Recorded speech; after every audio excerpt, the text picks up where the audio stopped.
لا حول ولا قوة إلا بالله إن أريد إلا الإصلاح ما استطعت وما توفيقي إلا بالله عليه توكلت وإليه أنيب سبحانك لا علم لنا إلا ما علمتنا إنك أنت العليم الحكيم قال الله سبحانه وتعالى في القرآن الحميد بسم الله الرحمن الرحيم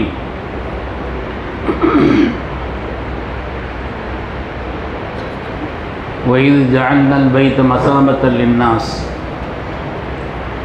وقال النبي صلى الله عليه وسلم لا تقوم الساعة حتى يحج البيت أو كما قال عليه الصلاة والتسليم. கண்ணியத்திற்கும் மிகுந்த நேசத்திற்கும் உரிய மகதி ஆலிம்கள் நடத்தக்கூடிய பாக்கியமான இந்த நிகழ்ச்சியினுடைய தலைவர், என்னுடைய தனிப்பட்ட அன்பிற்குரிய என்னுடைய ஆசிரிய பெருந்தகை அல்லாமா அப்துல்சலாம் ஹதரத் அவருடைய அருமையான மகனார் சங்கைக்குரிய ஹதரத் பெருந்தகை அவர்களே, ஃபஹ்ருதீன் அஹமது வாக்கவி ஹதரத் அவர்களே, எனக்கு முன்னால் இங்கே இரண்டு தலைப்புகளிலே மிக அழகான செய்திகளை சபைக்கு பொருத்தமான தேவையான அனுபவபூர்வமான அறிவு சார்ந்த மிக சிறந்த விளக்கங்களை இங்கே சிறப்பாக சொல்லி அமைந்திருக்கக்கூடிய இருவரும் ஆளுமைகள், மரியாதைக்குரிய ஹதரத்மார்களே, வருகைந்திருக்கக்கூடிய பெரியோர்களே, பள்ளியினுடைய நிர்வாகஸ்தர்களே, ஜமாத்துல் உலமா சபையினுடைய பொறுப்பாளர்களே, அருமையான மாணவ செல்வங்களே, அல்லாஹுடைய மகத்தான ஒரு கருணை புனிதமான ஹஜ்ஜினுடைய காலம் இது. ஹஜ்ஜை பற்றி உண்டான ஆசை, ஹஜ்ஜை பற்றி உண்டான தேட்டம் உலகத்தில் இருக்கும் வரை கியாமத் ஏற்படாது என்று சொல்வார்கள் கண்மணி முஹம்மது ரசூலுல்லாஹி ஸல்லல்லாஹு அலைஹி வஸல்லம் அவர்கள். புனிதமான ஹஜ்ஜு நமக்கு ஏற்படுத்தி தரக்கூடிய சன்மானங்கள் சாதாரணமானதல்ல, அது உன்னதமான சொர்க்கத்தை பெற்றுத் தருகிறது என்று சொன்னார்கள்.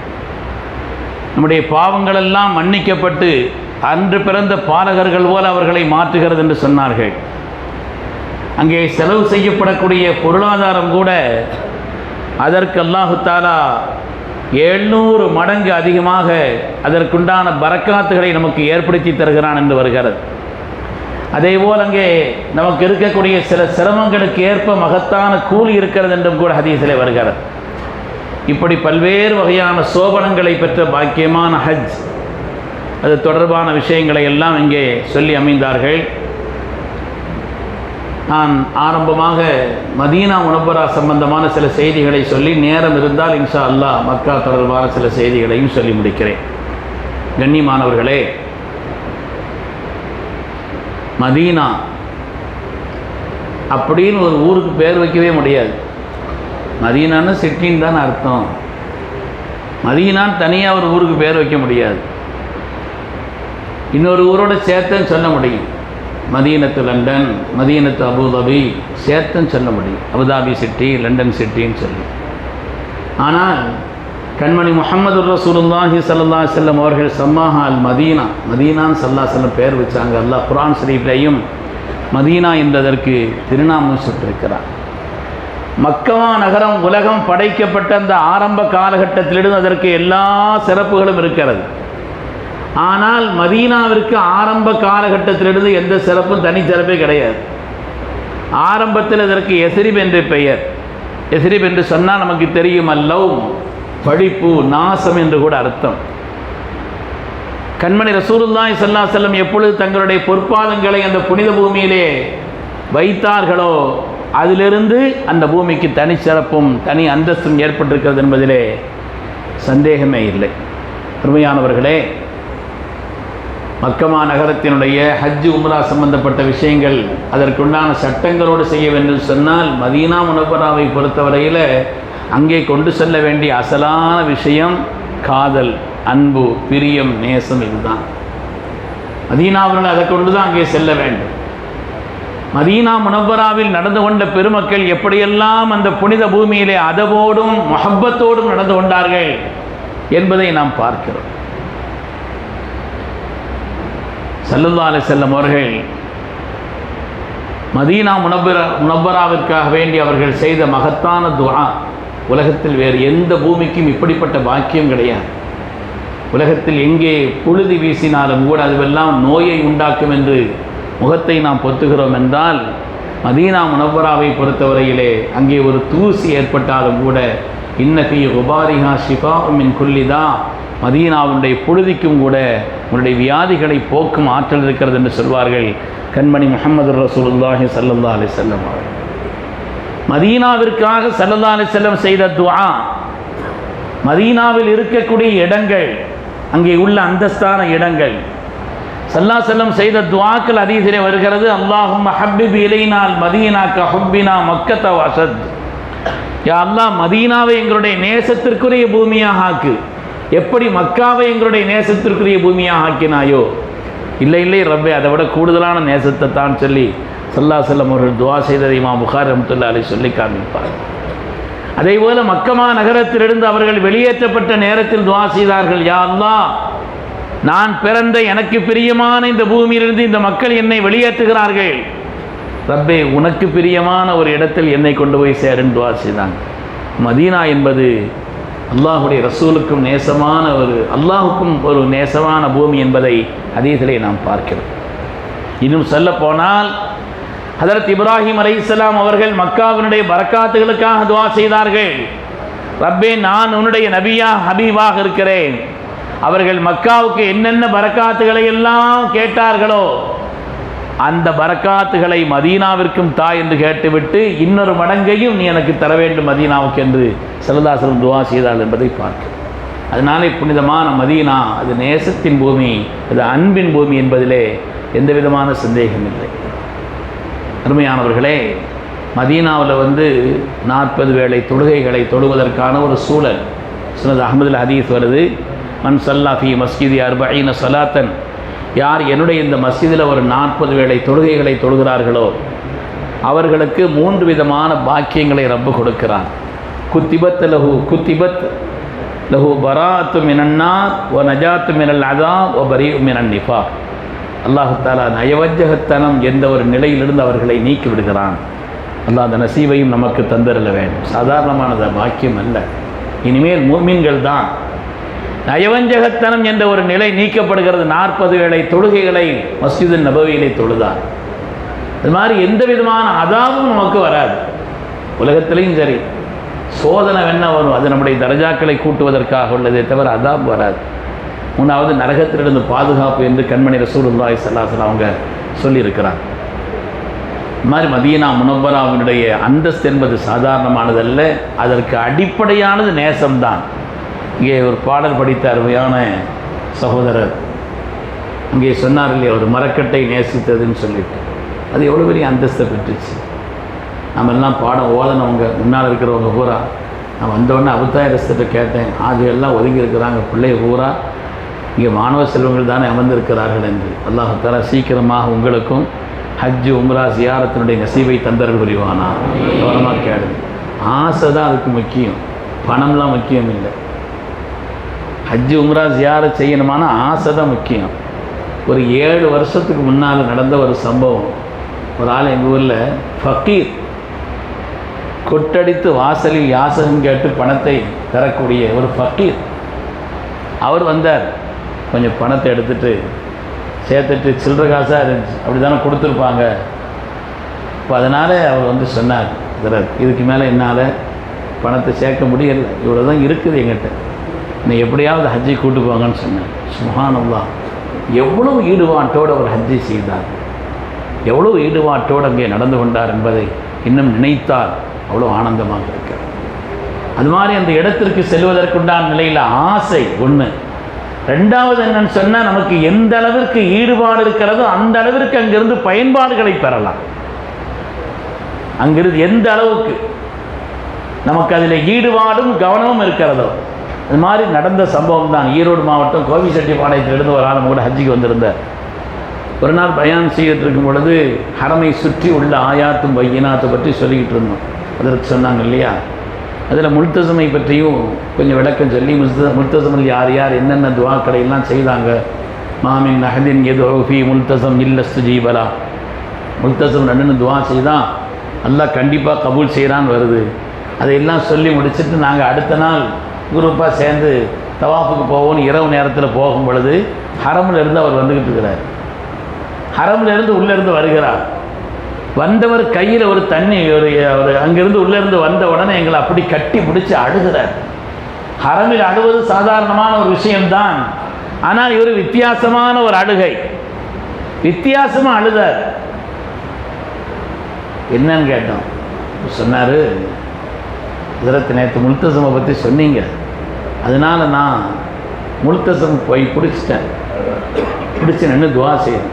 என்ன துவா செய்யணும்னு சொல்கிறார். அல்லாஹ், நான் ஹஜ்ஜுக்கு வந்திருக்கிறேன், என்னுடைய ஹஜ்ஜை நீ கபூல் செய்யணும். நிறைய தேட்டங்களோடு வந்திருக்கிறேன், என்னுடைய துவாக்களையும் கபூல் செய்யணும். நான் ஹஜ்ஜுக்கு வரும்பொழுது பல பேர் என் கரம் பற்றி துவா செய்யுங்கன்னு சொன்னாங்க. பெரிய ஆட்கள், வயதான ஆட்கள், உலமாக்கள் அப்படின்லாம் சொன்னாங்க.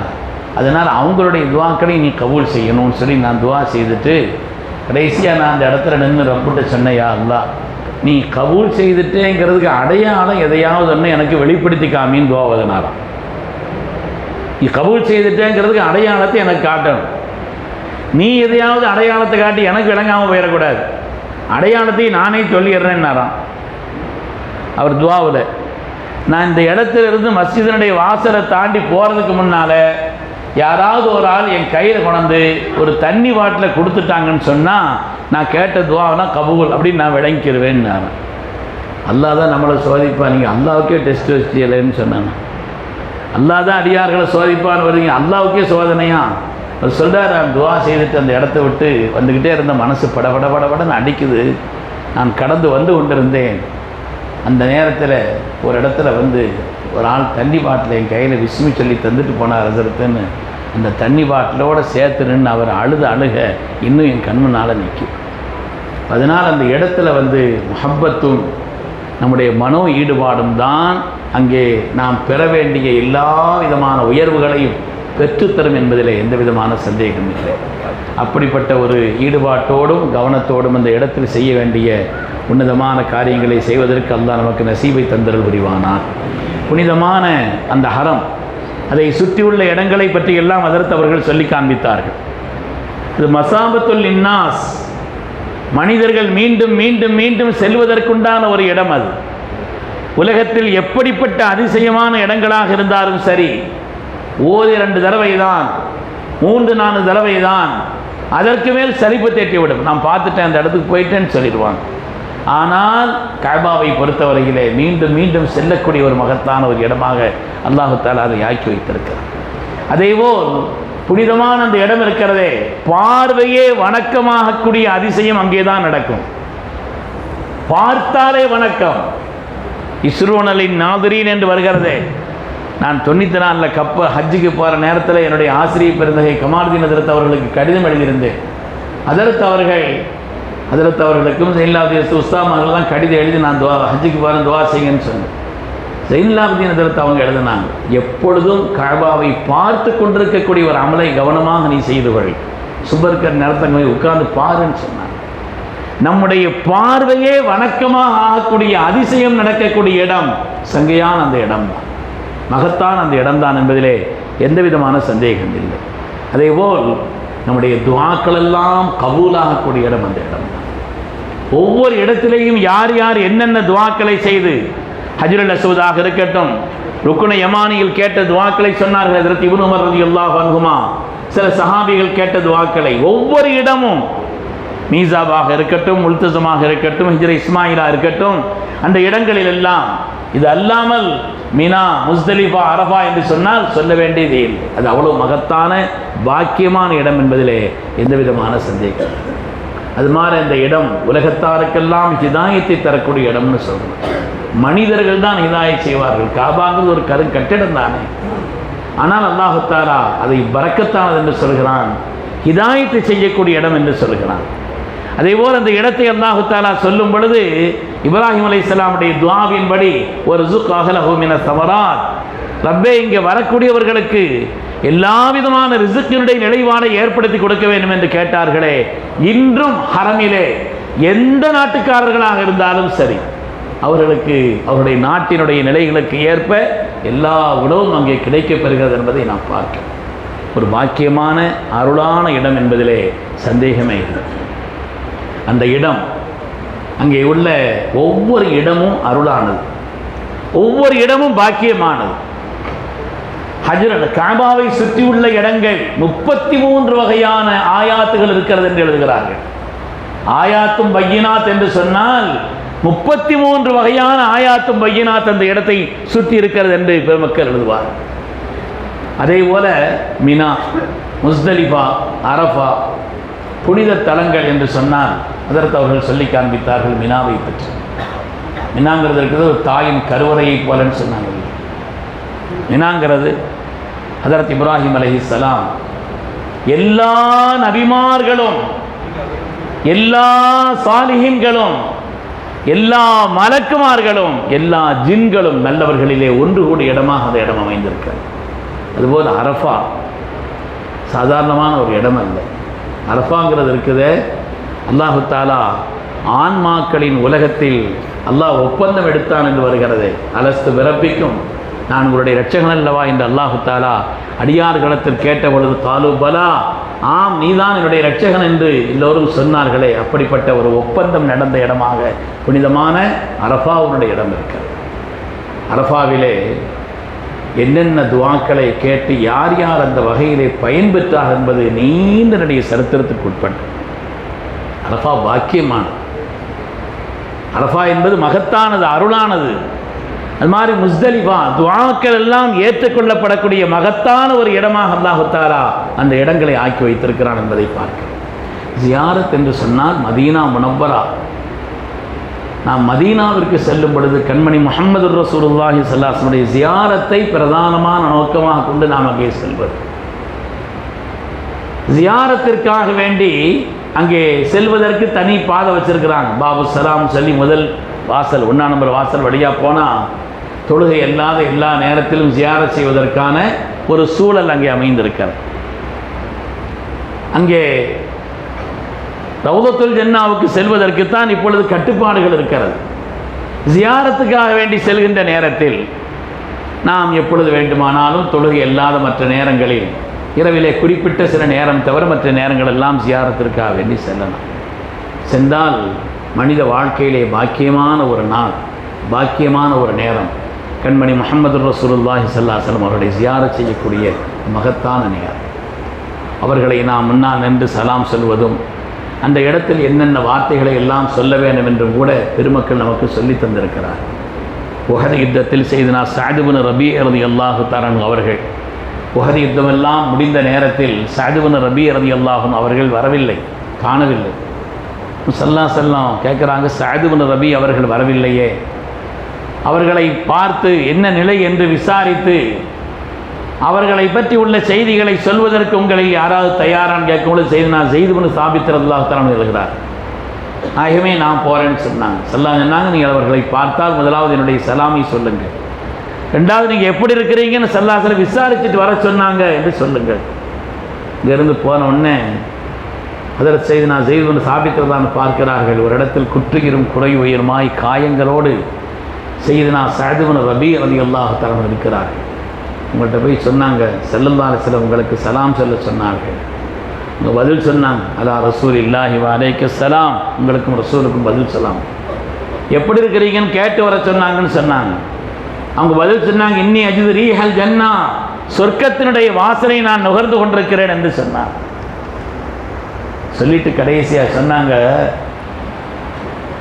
நீங்கள் ஸல்லல்லாஹு போய் சொல்லிவிடுங்கள், ஜஸல்லாஹு அன்னா வஅன் ஜமீஇல் உம்மத்தி ஹைரா, நாயகமே எங்களுக்காக நீங்கள் பட்ட கஷ்டங்களுக்கெல்லாம் அல்லாஹ் உங்களுக்கு சிறந்த கூலியை தரட்டும், ரப்புல் ஆலமீன் உங்களுக்கு சிறந்த கூலியை தரட்டும் என்று ஸல்லல்லாஹு அலைஹி போய் நீங்கள் சொல்ல வேண்டும் என்று சொல்லிவிட்டு அப்படி சொல்லி முடித்த உடனே அவர்களுடைய ரூஹ் பிரிந்து விட்டது என்று பார்க்கிறோம்.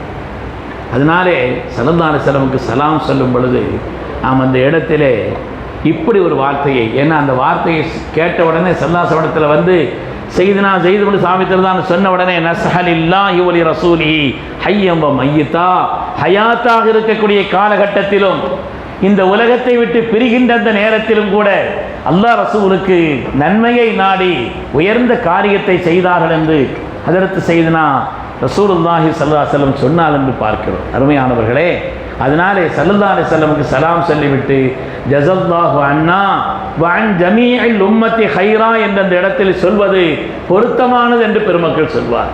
இதல்லாத நிறைய துஆக்கள், நிறைய வாசகங்களை நமக்கு சொல்லித் தருகிறார். இது மதீனா முனவ்வராவிலே நாம் ஸல்லல்லாஹு அலைஹி வஸல்லமுக்கு சலாம் சொல்வது. இன்னும் சொல்லப்போனால் அதற்கு அடுத்து சையதுனா அபூபக்கர் சித்திக் ரலியல்லாஹு தஆலா அன்ஹு, உமர் ரலியல்லாஹு தஆலா அன்ஹு பெருமக்கள் இருக்கிறார்கள். அவர்களுக்கும் சலாம் சொல்வது. ஜன்னத்துல் பக்கீ 10,000த்திற்கும் மேற்பட்ட சஹாபிகள் அடக்கப்பட்டிருக்கக்கூடிய இடம் ஜன்னத்துல் பக்கீ. இது உண்மையிலே ஒரு சுவனத்தினுடைய பூங்கா, அது சந்தேகமே இல்லை. அன்னை ஃபாத்திமா ரலியல்லாஹு அன்ஹா இருக்கிறார்கள், ஹஜ்ரத் அப்பாஸ் ரலியல்லாஹு அன்ஹு இருக்கிறார்கள், இமாம் ஹசன் ரலியல்லாஹு அன்ஹு இருக்கிறார்கள், ஹஜ்ரத் இமாம் பாக்கர் ரலியல்லாஹு அன்ஹு இருக்கிறார்கள், இமாம் ஜைனுல் ஆபிதீன் ரலியல்லாஹு அன்ஹு இருக்கிறார்கள். ஸல்லல்லாஹு அலைஹி வஸல்லம் 9 மனைவிமார்களும் அங்கே அடக்கப்பட்டிருக்கிறார்கள். ரசூலுல்லாஹி ஸல்லல்லாஹு அலைஹி வஸல்லம் அருமையான பிள்ளைகள் அங்கே இருக்கிறார்கள். இந்த இடங்கள் எல்லாம் அடையாளம் குறிக்கப்பட்டிருக்கிறது. தெரிந்தவர்கள் அடையாளம் குறித்து சொல்கிறார்கள் அந்த இடத்தை. புனிதமான ஜன்னத்துல் பக்கீயிலே கண்மணி ரசூலுல்லாஹி ஸல்லல்லாஹு அலைஹி வஸல்லம் அவர்கள் அங்கே ஜியாரத் செய்திருக்கிறார்கள் தங்களுடைய வஃபாத்திற்கு முன்னாலே. அதனாலே ஜன்னத்துல் பக்கீயிலே சென்று நாம் ஜியாரத் செய்வதை பாக்கியமாகவும் அருளாகவும் கருதி அந்த இடத்திற்கும் சென்று ஜியாரத் செய்ய வேண்டும். பெண்கள் உள்ளே செல்வதற்குண்டான சூழல் இருக்காது. அதனாலே வெளியிலே அவர்கள் நின்று சலாம் சொல்லக்கூடிய ஒரு நிலையும் அங்கே ஏற்படுத்தி கொள்ள வேண்டும்.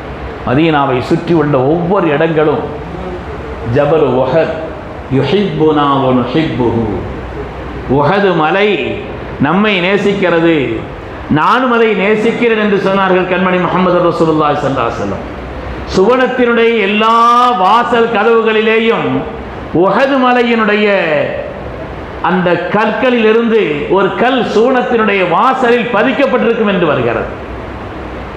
அதை தாண்டி தஜ்ஜால் கூட உள்ளே வர முடியாது. மதீனாவினுடைய பாதுகாப்பு எல்கை அமைந்திருக்கக்கூடிய அந்த உஹது மலை, அதனுடைய அடிவாரத்தில் ஹஜ்ரத் ஹம்ஸத் இப்னு அப்துல் முத்தலிப் சய்யிது ஷுஹதா ஹஜ்ரத் ஹம்ஸத்துல் கர்ரார்லாம் அடக்கப்பட்டிருக்கிறார். சய்யிதுனா முஸ்அப் இப்னு உமைர் ரலியல்லாஹு அன்ஹு அடக்கப்பட்டிருக்கிறார்கள். எவ்வளவு பெரிய தியாகி அவர்கள்! மதீனா முனவ்வராவை தீனுடைய கோட்டையாக மாற்றியவர்கள் சய்யிதுனா முஸ்அப் ரலியல்லாஹு தஆலா அவர்கள். மதீனாவையே மிகப்பெரிய ஒரு நிலையில் மாற்றியவர்கள் சய்யிதுனா முஸ்அப் ரலியல்லாஹு தஆலா என்று சொன்னால் அது மிகையானதல்ல. மதீனாவினுடைய அந்தஸ்திற்கு காரணமான பிரதானமானவர்கள் என்று 3 பேரை சொல்லலாம். சய்யிதுனா முஸ்அப் ரலியல்லாஹு தஆலா அவர்கள், சய்யிதுனா அஸ்அத் இப்னு ஸுராரா ரலியல்லாஹு தஆலா அவர்கள், இது போலுள்ள சில சஹாபாக்கள் ஸல்லல்லாஹு அலைஹி வஸல்லம் வருவதற்கு முன்னாலேயே, ஸல்லல்லாஹு அலைஹி வஸல்லம் அவர்கள் வருவதற்கு முன்னாலேயே மதீனாவிலேயே ஒரு மகத்தான சூழலை ஏற்படுத்தியவர்கள் சய்யிதுனா முஸ்அப் இப்னு உமைர் ரலியல்லாஹு தஆலா அவர்கள். அருமையான பெருமக்களே, அந்த புனிதமான உஹது மலையினுடைய அடிவாரத்திலே சென்று அவர்களுக்கு நாம் சலாம் சொல்வது என்பது பாக்கியமானது. அது கொடுத்து வைக்கப்பட்ட மகத்தான ஒரு உன்னதமானதும் கூட. அதே போல அந்த மதீனா முனவ்வராவிலே உஹது மலையினுடைய அடிவாரம் என்பதை போல் மஸ்ஜிதுல் கிபிலத்தைன் இருக்கிறது. 2 கிபிலாவியுடைய மஸ்ஜித். ஸல்லல்லாஹு அலைஹி வஸல்லம் அவர்கள் ஒரு லுஹருடைய தொழுகை, சில இடங்கள் அசர் என்று வருகிறது, ஒரு பெண்மணியை உடல்நலம் விசாரிப்பதற்காக சென்றிருந்த அந்த நேரத்தில் ரசூலுல்லாஹி ஸல்லல்லாஹு அலைஹி வஸல்லம் அவர்கள் அங்கே இருக்கின்ற அந்த ஒரு நேரத்திலே தொழுக வைக்கின்ற நேரத்தில் தான் கிபிலா திருப்பப்பட்டது. 2 ரக்காத்திலே திருப்பப்பட்டது. இந்த உம்மத்திற்கு மிகப்பெரிய ஒரு ஆதாரமாகும். ஸல்லல்லாஹு அலைஹி வஸல்லம் அந்தஸ்தை உயர்த்துவதற்கும் அவர்களை யாரெல்லாம் உலகத்தில் பின்பற்றுகிறார் என்பதை உலகத்திலே அல்லாஹ் தஆலா மிம்மன் யத்தபிஅ ரசூல், யாரெல்லாம் ரசூலை முழுமையாக பின்பற்றார் என்று சோதிப்பதற்காக அல்லாஹ் தஆலா கொடுத்த ஒரு மகத்தான பாக்கியமாக இருக்கக்கூடிய அந்த தஹ்வீருல் கிபிலா இருக்கிறதே, அது நடந்த இடம். அது கிபிலத்தினுடைய ஒரு இடமாக அந்த இடம் இருக்கிறது. மதீனா முனவ்வராவில் நாமும் அந்த இடத்திற்கு சென்று அங்கே 2 ரக்காத்துகள் நஃபிலான தொழுகைகளை தொழுது வருவது. அங்கே மஸ்ஜிதுக்கு கிபிலா திருப்பப்பட்ட ஒரு இடம். கிபிலா எப்படின்னு சொன்னால் எதிர்த்து செய்யல, அங்கே மேலே வந்து ஒரு முசல்லா அடையாளம் பெற்றிருக்கிறார்கள். இப்படித்தான் இருந்தது, நேர் எதிரிலே திருப்பப்பட்டது என்பதை காட்டுவதற்காகவே. மாதிரி மதீனா முனவ்வராவிலே குபா,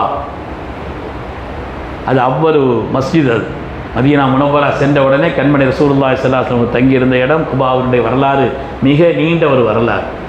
அந்த குபா மஸ்ஜித் ஸல்லல்லாஹு அலைஹி வஸல்லம் முபாரக்கான கரங்களால் அடிக்கல் நாட்டப்பட்ட மஸ்ஜித், பாக்கியமானது. குபா மஸ்ஜித் எவ்வளவு தூரத்தில் இருந்தாலும் சரி நான் அங்கே சென்று வருவேன் ஸல்லல்லாஹு அலைஹி வஸல்லம் சொன்னாங்க. மதீனாவிலும் கூட நமக்கு மகத்தான உம்ராவினுடைய பாக்கியத்தை ஏற்படுத்தி தருவது என்றும் கூட சொல்லலாம். யார் மஸ்ஜித் குபாவிற்கு சென்று 2 ரக்காத்துகள் தொழுதுவிட்டு வருகிறார்களோ அவர்களுக்கு பூரணமான ஒரு உம்ராவை செய்த நன்மை உண்டு என்று கண்மணி ரசூலுல்லாஹி ஸல்லல்லாஹு அலைஹி வஸல்லம் அவர்களால் சொல்லி காட்டப்பட்ட பாக்கியமான ஒரு இடம்தான் சங்கையான குபா மஸ்ஜித். மதீனாவை சுற்றி இருக்கக்கூடிய பாக்கியமான அருளான இடங்கள், மதீனாவை சுற்றி இருக்கக்கூடிய பாக்கியமான அருளான இடங்கள், அந்த இடத்தையெல்லாம் சென்று நாம் இந்த நேரங்களிலே புனிதமான அந்த இடங்களுக்கு செல்கின்ற நேரத்தில் சென்று ஜியாரத் செய்வது வருவது என்பது பாக்கியமான. மதீனா என்பது இஸ்லாமியத்தினுடைய கேந்திரம் என்று சொல்ல வேண்டும்.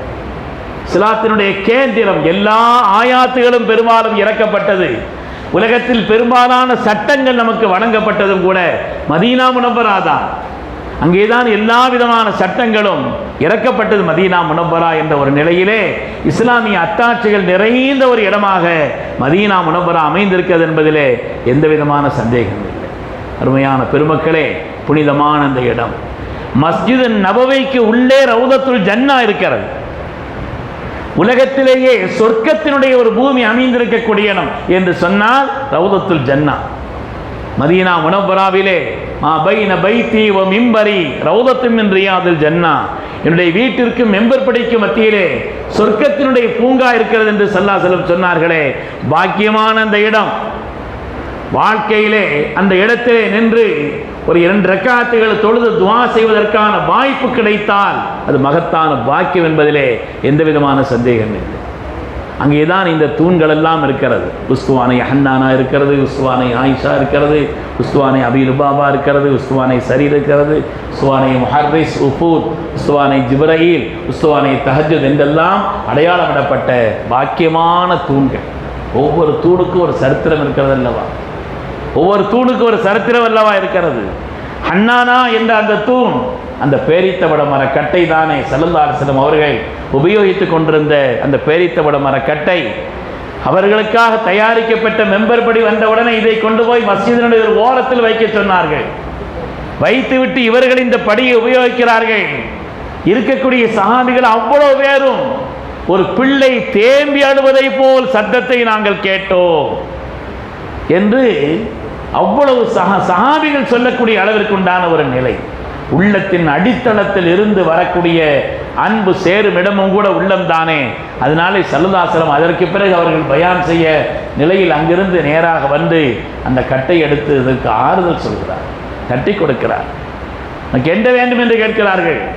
உலகத்தில் பயன் தரக்கூடிய மரமாக இருக்க விரும்புகிறாயா, சொர்க்கத்தில் நீ மரமாக இருக்க விரும்புகிறாய் என்று கேட்ட பொழுது இஹ்தார் தாருல் பகா அலா தாரில் ஃபனா, அது நிலையான சொர்க்கம், ஸல்லல்லாஹு அலைஹி வஸல்லம் இருக்கும் இடம் என்ற காரணத்தினாலே அது சொர்க்கத்தை தேர்ந்தெடுத்தது.